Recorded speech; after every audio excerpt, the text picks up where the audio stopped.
آپ کو معلوم ہونا چاہیے کہ کعبہ سے پہلے ہمارا جو قبلہ تھا وہ بیت المقدس تھا، مسجد اقصی، اور اللہ کے رسول صلی اللہ علیہ وسلم جب مکہ المکرمہ میں تھے تو نماز پڑھتے وقت اس طرح ایسے ڈائریکشن میں وہ کھڑے ہوتے تھے کہ سامنے کعبہ بھی پڑ جائے اور پھر بیت المقدس کا رخ بھی اسی طرف ہو جائے۔ لیکن جب آپ صلی اللہ علیہ وسلم کی ہجرت ہو جاتی ہے مدینہ المنورہ تو وہاں سے دونوں ڈائریکشن چینج ہو جاتے ہیں، یعنی یا تو اب آپ نماز پڑھتے وقت کعبے ہی کی طرف رخ کر سکتے تھے یا تو نماز پڑھتے وقت بیت المقدس کی طرف رخ کر سکتے تھے۔ تو ظاہر ہے قبلہ جو تھا وہ بیت المقدس تھا، اس وجہ سے اللہ کے نبی صلی اللہ علیہ وسلم مدینہ المنورہ ہجرت کرنے کے بعد بھی تقریباً 16 سے 17 مہینے تک آپ صلی اللہ علیہ وسلم نے بیت المقدس کی طرف رخ کر کے ہی نماز ادا کی۔ لیکن آپ صلی اللہ علیہ وسلم کی یہ خواہش تھی کہ جس گھر کو حضرت ابراہیم علیہ الصلاۃ والسلام نے حضرت اسماعیل علیہ الصلاۃ والسلام کے ساتھ مل کر جس کی تعمیر کی ہے اس کو ہمارا قبلہ بنا دیا جائے، لیکن چونکہ اب تک اللہ کی طرف سے کوئی حکم نازل نہیں ہوا تھا، کوئی وحی ایسی نازل نہیں ہوئی تھی ریویلیشن جس میں یہ حکم ہو کہ آپ کعبے کی طرف رخ کر لیں، تو آپ صلی اللہ علیہ وسلم اللہ کے حکم کے ہی تابع تھے ظاہر ہے، تو وہ بیت المقدس ہی کی طرف رخ کر کے نماز پڑھتے رہے، یہاں تک کہ حکم نازل ہوا فَوَلِّ وَجْهَكَ شَطْرَ الْمَسْجِدِ الْحَرَامِ قَدْ نَرَىٰ تَقَلُّبَ وَجْهِكَ فِي السَّمَاءِ فَلَنُوَلِّيَنَّكَ قِبْلَةً تَرْضَاهَا کہ ہم آپ کو دیکھ رہے ہیں کہ آپ آسمان کی طرف نظر اٹھا کر دیکھتے ہیں۔ اللہ کے نبی صلی اللہ علیہ وسلم انتظار کرتے تھے، کبھی کبھی آسمان کی طرف دیکھتے تھے کہ شاید حضرت جبریل علیہ الصلاۃ والسلام وحی لے کر آ رہے ہوں، تو فَوَلِّ وَجْهَكَ شَطْرَ الْمَسْجِدِ الْحَرَامِ اب آپ جس قبلے کو چاہتے ہیں اب ہم اسے ہی اصل قبلہ بنا دیں گے، اور پھر یہ حکم ہوا کہ اب مسجد حرام کی طرف آپ رخ کر لیں۔ تو 16 سے 17 مہینے تک مدینہ المنورہ میں اللہ کے نبی صلی اللہ علیہ وسلم اور مسلمان بیت المقدس مسجد اقصی کی طرف رخ کر کے نماز پڑھتے آئے، جو یہودیوں کا بھی قبلہ تھا، اہل کتاب کا بھی وہی قبلہ ہے۔ لیکن جب یہ قبلہ چینج ہوا، ڈائریکشن چینج کرنے کا حکم دیا گیا، نماز کی حالت میں یہ آیت نازل ہوئی، نماز کے دوران ہی اللہ کے نبی صلی اللہ علیہ وسلم نے قبلہ چینج کیا اور تمام مسلمان نے بھی رسول اللہ صلی اللہ علیہ وسلم کو فالو کرتے ہوئے ڈائریکشن اپنا چینج کر لیا۔ تو اب یہود ہو گئے بڑے پریشان کہ بھئی انہیں ایک ایسے ہی سازش کر رہے تھے، انہیں چڑ تھی مسلمانوں سے، لیکن کم از کم قبلہ تو ایک ہی تھا، لیکن اب قبلہ بھی چینج ہو گیا تو اور زیادہ دشمنی بڑھ گئی، اور مذاق اڑانے لگے اللہ کے رسول صلی اللہ علیہ وسلم کا اور مسلمانوں کا کہ یہ بھائی کیسے نبی ہے، یہ کیسے مسلمان ہے کہ اب تک بیت المقدس کی طرف رخ کر کے نماز پڑھتے رہے، اب کعبے کی طرف رخ کر رہے ہیں، کبھی ادھر کر رہے ہیں کبھی ادھر کر رہے ہیں، یہ کیسے نبی ہے؟ تو اللہ تعالیٰ نے اس آیت کا نزول فرمایا قل للہ المشرق والمغرب، آپ کہہ دیجئے کہ مشرق اور مغرب، ایسٹ اینڈ ویسٹ، یہ سب اللہ کے ہیں، اصل ایسٹ نہیں ہے، اصل ویسٹ نہیں ہے، اصل نارتھ نہیں ہے، اصل ساؤتھ نہیں ہے، کسی ڈائریکشن کو کسی ڈائریکشن پر فضیلت حاصل نہیں ہے، کوئی مخصوص ڈائریکشن مقدس نہیں ہے، بلکہ تمام ڈائریکشنز برابر ہے، اصل تو اللہ کا حکم ہے۔ اللہ کا اب تک حکم تھا کہ بیت المقدس کی طرف رخ کر کے نماز پڑھو تو ہم نماز اسی طرف رخ کر رہے تھے، اللہ کا اب حکم آ گیا کہ اب بھائی تم کعبے کی طرف رجوع کرو، کعبے کی طرف رخ کرو، تو پھر اب ہم اللہ کی طرف اللہ کے حکم کو مانتے ہوئے کعبے کی طرف رخ کرنے لگ گئے۔ تو اصل ڈائریکشن نہیں ہے، آپ کہہ دیجئے ان یہودیوں سے اور جو لوگ یہ اعتراض کر رہے ہیں کہ قبلہ کیوں چینج ہوا، آپ کہہ دیجئے کہ اصل اللہ کا حکم ہے، ہم کسی عمارت کو سجدہ نہیں کرتے، ہم کعبے کی عمارت کو سجدہ نہیں کرتے، اور ہم بیت المقدس کو جب مسلمان اس طرف رخ کرتے تھے تو اسے سجدہ نہیں کرتے تھے، بلکہ اللہ کے حکم کو فالو کرتے ہوئے اس طرف رخ کرتے تھے۔ تو بہرحال دوسرے پارے کی ابتدا تحویل قبلہ کے ہی ذکر سے ہوتی ہے۔ اس کے بعد ایک آیت ہے کما ارسلنا فیکم، دوسرے پارے میں کما ارسلنا فیکم رسولا منکم یتلو علیکم آیاتنا ویزکیکم ویعلمکم الکتاب والحکمہ ویعلمکم ما لم تکونوا تعلمون۔ اس آیت میں اللہ کے رسول صلی اللہ علیہ وسلم کی بعثت کے 4 بنیادی مقاصد بیان کیے گئے کہ آپ کو کیوں بھیجا گیا۔ سب سے پہلا مقصد یتلو علیکم آیاتنا، کہ نبی کا کام یہ ہے، نبی کی ذمہ داری ہے کہ ہماری آیتیں پڑھ کر آپ کو سنا دیں، ہماری آیتوں کی تلاوت آپ پر کریں، سب سے پہلا کام۔ وَيُزَكِّيكُمْ، اور نبی کا دوسرا کام ہے تزکیہ کرنا، یعنی انسان کے باطن کو بھی درست کرنا، انسان کے دلوں کے اندر جو گندگیاں ہیں، حسد ہے، بغض ہے، عداوت ہے، شرک بیٹھا ہے، ان ساری چیزوں کو صاف کرنا، پاک کرنا، تزکیہ کرنا، ایک اچھا بندہ بنانا، ایک اچھا مومن بنانا، یہ بھی کام نبی کا ہے۔ یعنی نبی صرف میسج پہنچانے نہیں آئے، بلکہ میسج پہنچانے والے بھی ہیں نبی رسول، اور اس کے علاوہ اس کی تعلیم بھی دینے والے ہیں اور تزکیہ کرنے والے بھی ہیں۔ یعنی رسول اللہ کی صحبت کے نتیجے میں، ان کی تربیت کے نتیجے میں صحابہ کرام کی ایسی جماعت تیار ہوئی کہ جن کے نفوس پاک تھے، جن کے دل پاک تھے۔ پہلا کام نبی کا، رسول کا، ہماری آیتوں کو، اللہ کی آیتوں کو پڑھ کر تمہیں سنائے۔ دوسرا کام تزکیہ کرے، تزکیہ مطلب میں نے بتایا پاک کرنا، دل کو اور باطن کو، انسان کے باطن کو پاک و صاف کرنا گندگیوں سے، برائیوں سے۔ تیسرا کام وَيُعَلِّمُكُمُ الْكِتَابَ، اس نبی کا کام ہے کہ وہ کتاب کی تعلیم بھی دے۔ دیکھیں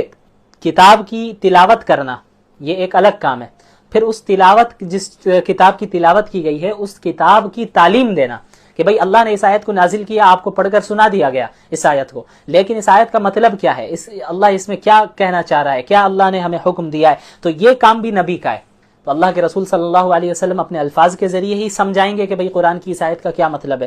تو اللہ کے رسول کے الفاظ کو ہی کیا کہا جاتا ہے، حدیث کہا جاتا ہے۔ لہٰذا بعض ایسے لوگ بھی ہمارے یہاں ہیں جو منکرین حدیث ہیں، یعنی حدیث کا انکار کرتے ہیں، وہ کہتے ہیں کہ بھئی جو قرآن ہے بس ہم اسی کو فالو کریں گے، حدیث کو فالو نہیں کریں گے، تو ان کی یہ تردید ہے۔ اس آیت میں اللہ نے صاف فرمایا کہ نبی کا کام صرف آیتوں کا پہنچانا نہیں ہے، آیتوں کی تعلیم بھی نبی کا کام ہے، اور جب اللہ کے نبی آیتوں کو سمجھائیں گے تو اپنے ہی الفاظ میں سمجھائیں گے نا، اور جب اپنے الفاظ میں سمجھائیں گے تو اسی کو حدیث کہتے ہیں، اور پھر اس حدیث کو اب ہم کیسے انکار کر سکتے ہیں، اس کو رد نہیں کر سکتے۔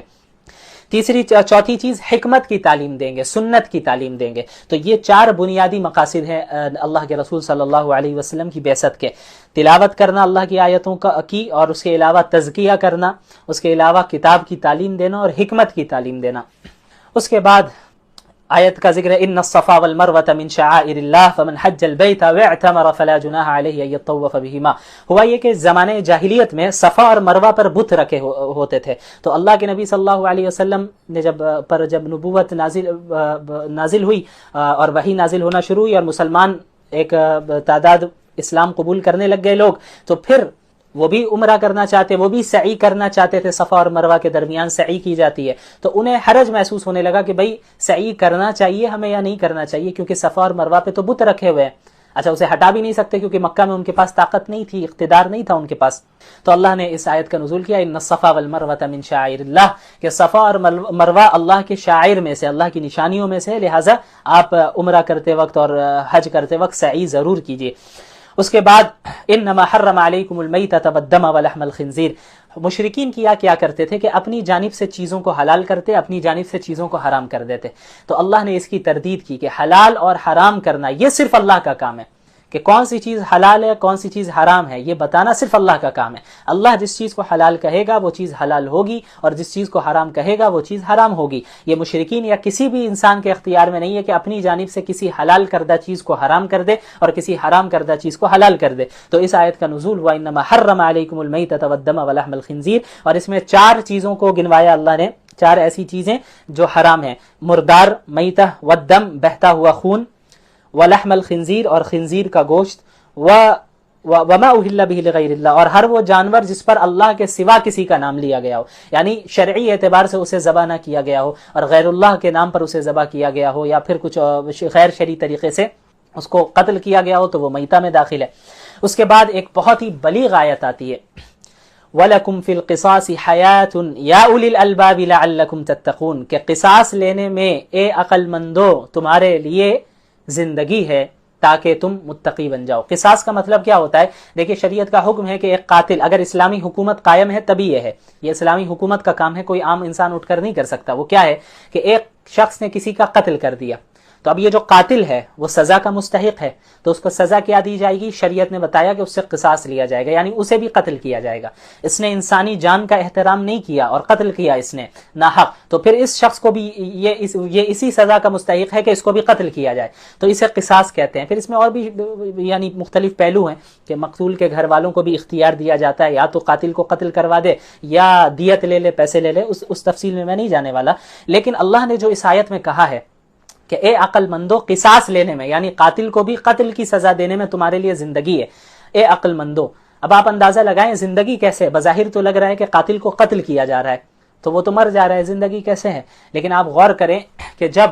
اسلامی ملک کا یا کسی بھی ملک میں اس طرح کا سخت قانون ہوگا اور ایسی سخت سزا ہوگی کہ بھئی جو بھی کسی کو قتل ناحق کرے گا اس کو بھی قتل کی سزا دی جائے گی، اس سے قصاص لیا جائے گا، تو ایسی سخت سزا کو دیکھ کر وہ شخص جو قتل کرنے کا ارادہ رکھ رہا ہوگا وہ باز آ جائے گا۔ تو اس طرح وہ قتل کرنے سے جب رک جائے گا تو اسے بھی سزا نہیں ملے گی، اس کو بھی زندگی مل گئی، اور جسے وہ قتل کرنا چاہ رہا ہوگا تو سزا کے ڈر سے اسے قتل نہیں کرے گا تو جو مرنے والا تھا اس کی بھی زندگی بچ جائے گی. تو اس طرح اللہ رب العالمین نے فرمایا کہ قصاص لینے میں تمہارے لیے زندگی ہے، کہ قاتل بھی محفوظ ہو جائے گا، مقتول بھی محفوظ ہو جائے گا. یعنی قاتل قاتل نہیں بنے گا، مقتول مقتول نہیں بنے گا. تو کیا ہوگا کہ پورے معاشرے میں، پوری سوسائٹی میں ایک امن و امان قائم ہو جائے گا. اس کے بعد وصیت کا حکم ہے کہ اسلام میں جب میراث کے احکامات نازل نہیں ہوئے تھے، یعنی یہ نہیں بتایا گیا تھا کہ کس کو وراثت میں کتنا حصہ ملنا ہے، اس سے پہلے یہ آیت نازل ہوئی کتب علیکم اذا حضر احدکم الموت ان ترک خیرا، کہ تم میں سے جب کسی کو موت آئے تو وہ جو ہے وصیت کر دیں اپنے والدین کے لیے اور قریبی رشتہ داروں کے لیے. تو پہلے کیا ہوتا تھا کہ جو مرتا تھا تو اس کی جو اولاد ہوتی تھی اور اس کے جو بیٹے ہوتے تھے خاص طور پہ، وہ ساری وراثت رکھ لیا کرتے تھے. تو مرنے والے کے ماں باپ کو بھی وراثت نہیں ملتی، بہنوں کو بھی وراثت نہیں ملتی، اور یہ ساری چیزیں تھیں. تو حکم یہ دیا گیا تھا کہ بھئی مرنے سے پہلے وصیت کر دیا کرو، والدین کے لیے بھی کہ والدین کو اتنا مل جائے، دوسروں کو اتنا مل جائے، بہنوں کو اتنا مل جائے، رشتہ داروں کو اتنا مل جائے. تو یہ پہلے کا حکم تھا. اس کے بعد وراثت کا حکم نازل ہوا باقاعدہ. تو وراثت کی تقسیم جو ہے وہ شریعت نے طے کر دی کہ والدین کو اتنا ملنا ہے، بہنوں کو اتنا ملنا ہے، ماں باپ کو ظاہر اتنا ملنا ہے، اور بھی جو رشتہ دار ہیں اس طرح ساری تقسیم کر دی. تو اب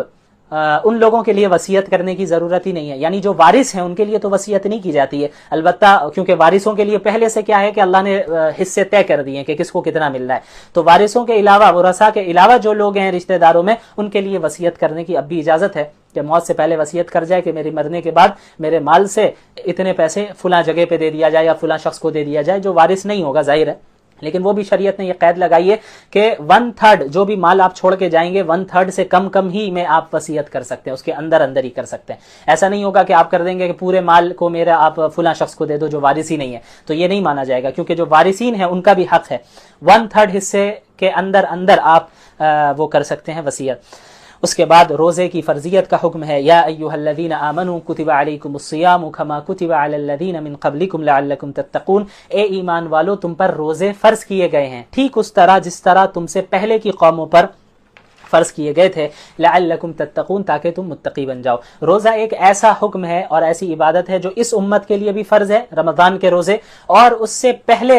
اس امت سے پہلے بھی جو امتیں گزری ہیں کسی نہ کسی اعتبار سے روزے کی فرضیت ان کے یہاں بھی موجود تھی، جیسا کہ اللہ تعالیٰ نے فرمایا لعلکم تتقون. کیوں؟ تاکہ تم متقی بن جاؤ. متقی کا مطلب کیا ہوتا ہے کہ تنہائی میں اور لوگوں کے سامنے ہر اعتبار سے اللہ کے تمام احکامات کو فالو کرنے والا اور اللہ کی تمام حرام کردہ چیزوں سے دور رہنے والا شخص جو ہوگا وہ متقی کہلائے گا. تقوی اسی کو کہتے ہیں کہ جلوت اور خلوت میں اللہ کا لحاظ رکھا جائے، اس کا پاس و لحاظ رکھا جائے، اس کے احکامات کو فالو کیا جائے اور پھر اس کی جو منہیات ہے اس سے بچا جائے. تو تقوی کیسے پیدا ہوگا روزہ رکھنے سے؟ ظاہر ہے ہم اپنے نفس کو دباتے ہیں، کنٹرول کرتے ہیں. آپ کو پیاس لگ رہی ہوتی ہے رمضان میں، ہمیں بھوک لگ رہی ہوتی ہے، لیکن ہم انتظار کرتے ہیں کہ جب تک مغرب نہیں ہوگی تب تک ہم نہیں کھائیں گے، تب تک نہیں پیئیں گے. تو آپ نفس کو کنٹرول کرنے کی پریکٹس کر رہے ہیں، اور جب انسان اپنے نفس کو کنٹرول کر لیتا ہے تو وہ بہت سی برائیوں سے بچ جاتا ہے، بہت سے گناہوں سے بچ جاتا ہے، اور خود بخود اس کے اندر تقوی آہستہ آہستہ آنے لگتا ہے. اس کے بعد رمضان کے مہینے کا ذکر ہے، شہر رمضان الذی انزل فیہ القرآن، کہ رمضان کا ہی وہ مہینہ ہے جس میں یہ قرآن کریم نازل ہوا، ھدی للناس، جو کہ تمام انسانیت کے لیے ہدایت نامہ ہے. تو قرآن کا رمضان سے بہت گہرا تعلق ہے، اسی مہینے میں اس کا نزول ہوا. لہٰذا اس مہینے میں کثرت کے ساتھ جو ہے ہم لوگوں کو قرآن کی تلاوت اور قرآن کو پڑھنے اور سمجھنے اور اس پر عمل کرنے کی فکر کرنی چاہیے. اور رمضان کی جو اتنی فضیلت آئی ہے احادیث میں کہ رمضان ایک اسپیشل مہینہ ہے، تو اس کی بہت بڑی وجہ یہی ہے کہ اس مہینے میں قرآن نازل ہوا. تو قرآن کی وجہ سے رمضان کو اتنی زیادہ فضیلت حاصل ہے. اس کے علاوہ ایک بہت اہم نقطہ میں چاہوں گا کہ آپ حضرات سن لیں. دیکھیں، شہر رمضان الذی انزل فیہ القرآن، یہ جو آیتیں چل رہی ہیں،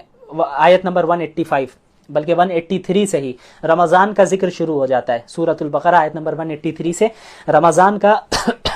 ذکر شروع ہو جاتا ہے اور رمضان کے احکامات رہتے ہیں. پھر اس کے بعد رمضان میں قرآن کا نزول کا ذکر کیا جاتا ہے. آیت نمبر 185 جہاں کمپلیٹ ہوتی ہے، اس کے بعد پھر آیت نمبر جو 186 ہے وہ کیا ہے؟ اس میں رمضان کا ذکر نہیں ہے. کیا ہے؟ وَإِذَا سَأَلَكَ عِبَادِي عَنِّي فَإِنِّي قَرِيبٌ اجیب دعوت الداعی اذا دعان فلیستجیبوا لی ولیؤمنوا بی لعلہم یرشدون، کہ میرے بندے جب آپ سے میرے بارے میں پوچھیں تو آپ کہہ دیں کہ میں ان سے قریب ہوں، میں ہر پکارنے والے کی پکار کا جواب دیتا ہوں. سب سے پہلی چیز اس آیت پہ غور کیجئے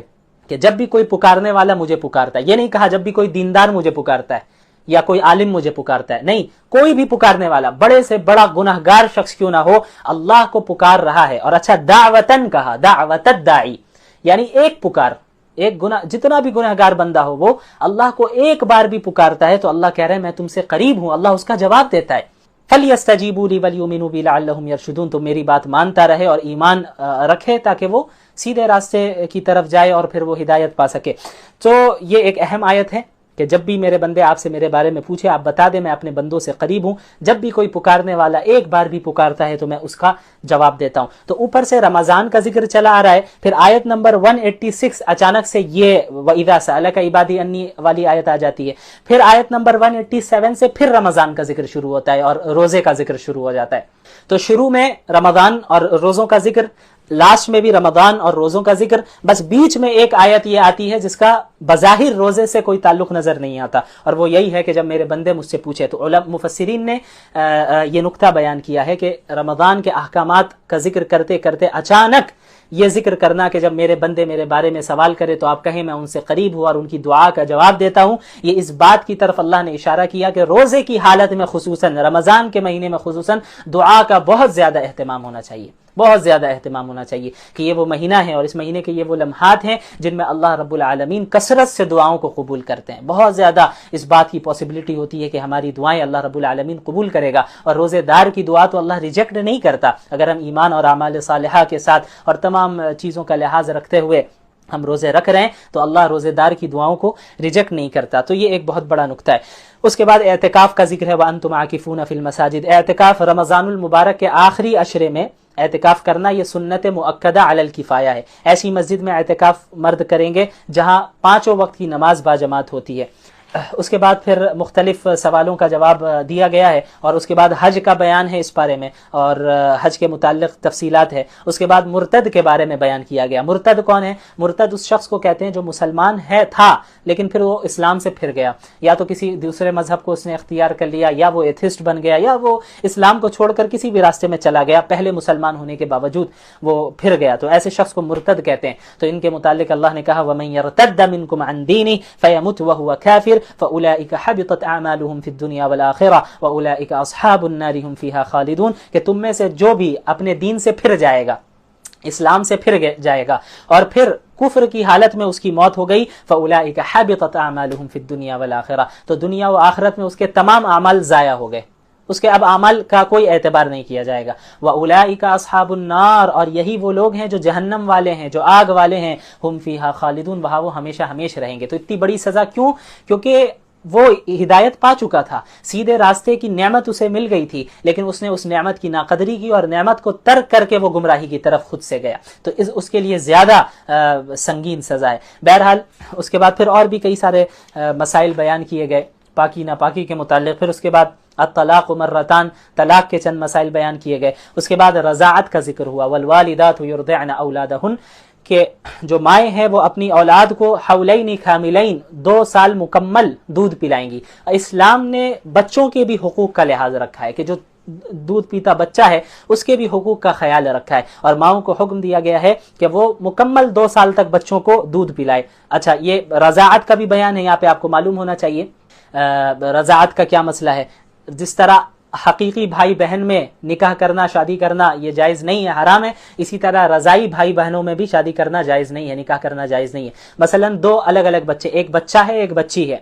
اور دونوں الگ الگ ماں باپ کے ہیں، لیکن کسی ایک عورت کا دودھ دونوں نے پیا ہے بچپن میں، تو اب کیا ہوا، یہ بچہ اور یہ بچی آپس میں رضائی بھائی بہن بن گئے، تو اب جب یہ بڑے ہوں گے تو آپس میں ان کا نکاح کرنا جائز نہیں ہوگا. تو یہ رضاعت کا مسئلہ، اور اس کے اور بھی مسائل ہے. اس کے بعد عدت کا مسئلہ بیان کیا جاتا ہے، والذین یتوفون منکم ویذرون ازواجا یتربصن بانفسہن 4 اشہر و10، کہ ایسی عورت جس کو طلاق دے دی جائے، یعنی شوہر نے طلاق دے دیا، تو اب طلاق کے بعد وہ 3 حیض تک عدت گزارے گی. عدت میں کیا کرنا ہے کہ زیب و زینت کو اختیار نہیں کرنا ہے اور گھر سے باہر نہیں نکلنا ہے، اور پھر اس عدت گزارنے کے بعد وہ نکل سکتی ہے، اور پھر اس کے بعد وہ کسی اور سے نکاح کر سکتی ہے. اور ایسی عورت جس کا شوہر مر گیا ہے، وفات ہو گئی ہے اس کی، وہ 4 مہینے 10 دن تک عدت گزارے گی. اس کے بعد حکم ہے ولا جناح علیکم فیما عرضتم به من خطبۃ النساء، کہ عدت کے زمانے میں جب ایک عورت عدت گزار رہی ہو، تو اب جو دوسرا شخص ہے جو نکاح کرنے کا ارادہ کر رہا ہے اس سے، یعنی ایک وہ شادی شدہ عورت تھی،